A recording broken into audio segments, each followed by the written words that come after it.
பண்ணிடலாமா?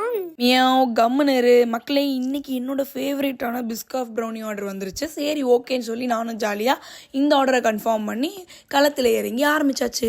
எதை தாண்டி விட்டு வைக்கிற? ஊறுறது தவக்கிறது மதக்கிறது எல்லாத்தையும் சாப்பிட்டுட்டு இதுதான் என்னோட ஃபேவரட்னு சொல்கிறேன். இதில் இந்த பிஸ்காஃப் ப்ரௌனி என் ஃபேவரட்னு சொன்னால் என் மனசு எப்படி ஏற்றுக்கும்? சரி ஆரம்பிச்சு தொலை, அதையும் கேட்போம். சரி வாங்க மக்களே வீடியோக்குள்ளே போகலாம். ஒரு வழியாக சாக்லேட்ஸ்லாம் நிறைய ஃபில் பண்ணி ஒரே ஒரு பாக்ஸ் வர அளவுக்கு மட்டும் ப்ரௌனி பேட்டர்லேயே வந்து பிஸ்காஃப் வந்து நல்லா மிக்ஸ் பண்ணி பக்காவாக பேக் பண்ணி எடுக்கலாம்னு சொல்லி ஆரம்பிச்சாச்சு. பிஸ்காஃப் ப்ரௌனின்னு சொல்லிட்டு ஒரு ஓரத்தில் தம்மா தூள் போட்டுட்டு ஊரே ஏமாத்திட்டு இருக்கேடி வெண்ண மகளே. ஏன் சொல்ல வர மேட்ரு ஒழுங்காக கேட்டுட்டு அப்புறம் கவுண்டர் அடி மக்களே. வேற ஒன்றும் இல்லைங்க, பிஸ்காஃப் ப்ரௌனிலானே நம்ம பேட்டர்லேயே மிக்ஸ் பண்ணி தான் வைப்போம். அதான் ஃப்ளேவர் நல்லா செம்மையாக பைட்டிங் கொஞ்சம் எக்ஸ்ட்ரா இருக்கும். ஆனால் இந்த கஸ்டமர் என்ன சொல்லிட்டாங்கன்னா, எனக்கு வந்து ஃப்ளேவர் வந்து உள்ள ஸ்டஃபிங் வந்து ட்ரிபிள் சாக்லேட்டில் தான் வேணும், மேலே சிரப் பதிலாக எனக்கு பிஸ்காஃப்லோட ஃப்ளேவர் கொடுத்துருங்க. ஆனால் ஒரு பாக்ஸில் மட்டும் எனக்கு வந்து உள்ளே இருக்க ஸ்டஃபிங்கும் பிஸ்காஃப் ஃப்ளேவர்லேயே கொடுத்துருங்கன்னு சொல்லிட்டாங்க. அதுக்காக தான் ஒரு பாக்ஸ் வர அளவுக்கு கார்னரில் கொஞ்சமாக மிக்ஸ் பண்ணிவிட்டேன். மற்ற இடத்துல full and full triple chocolate mix பண்ணியாச்சு.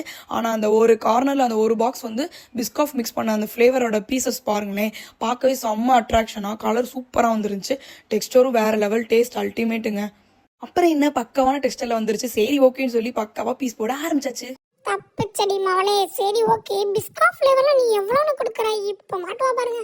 ஹே மியாவும் நல்லா கேட்டுக்கோ, மே மந்த் ஆஃபராக இந்த பிஸ்காஃப் ப்ரௌனி நம்ம ஜஸ்ட் 100 ரூபீஸ்க்கு சேல் பண்ண ஸ்டார்ட் பண்ணியாச்சு. வேணுன்றவங்க ஸ்க்ரீனில் தெரிய நம்பருக்கு மறக்காமல் டிஎம் பண்ணி உங்களோட ஆர்டரை ப்ளேஸ் பண்ணிக்கோங்க. கொய்யாலே இதுலயும் தப்பிச்சிட்டாலே. சரி ஓகே மக்களே, இதுக்கப்புறம் இதுக்கு வெயிட் பண்ணிட்டு இந்த பிஸ்காஃப் ப்ரௌனி ஜஸ்ட் 100 ரூபீஸ் மட்டும் தான் கொடுத்துட்டு இருக்கா. அதோட முக்கியமான விஷயம், இந்த ஆஃபர் இந்த மந்த் மட்டும்தாங்க, மே எண்ட் வரைக்கும் மட்டும்தான் இந்த ஆஃபர். அதுக்குள்ளேயும் சீக்கிரமா உங்க ஆர்டரை இந்த ஆஃபர்ல பைட் பண்ணி செம்மையா என்ஜாய் பண்ணுங்க. மக்களே மியாவே சொல்லியாச்சு, அப்புறம் இதுக்கு வெயிட் பண்ணிட்டு ஆஃபர் முடியறதுக்குன்னு உங்கள் ஆர்டரை ப்ளேஸ் பண்ணிக்கோங்க. ஒரு வழியாக இந்த பிஸ்காஃப் ப்ரௌனியை நான் பக்காவாக நீட்டாக பேக் பண்ணி கஸ்டமர்கிட்ட போய் ரீச் பண்ணியாச்சு. கஸ்டமரும் செம்ம ஹாப்பிங்க. அவங்களோட ரிவ்யூ நான் வீடியோவில் பின் பண்ணுறேன், செக் பண்ணிக்கோங்க. அடுத்த வீடியோஸ் வந்துக்கலாம். Thank you so much. அப்புறம் என்ன ஆஃபர்லாம் போட்டாச்சு. ஆஃபர் முடியறதுக்குன்னு உங்களோட ஆர்டர் ப்ளேஸ் பண்ணிக்கோங்க. அவளோட சேர்ந்து அடுத்த இடத்துல சந்திக்கலாம். பாய் மக்களே, தேங்க்யூ ஸோ மச்.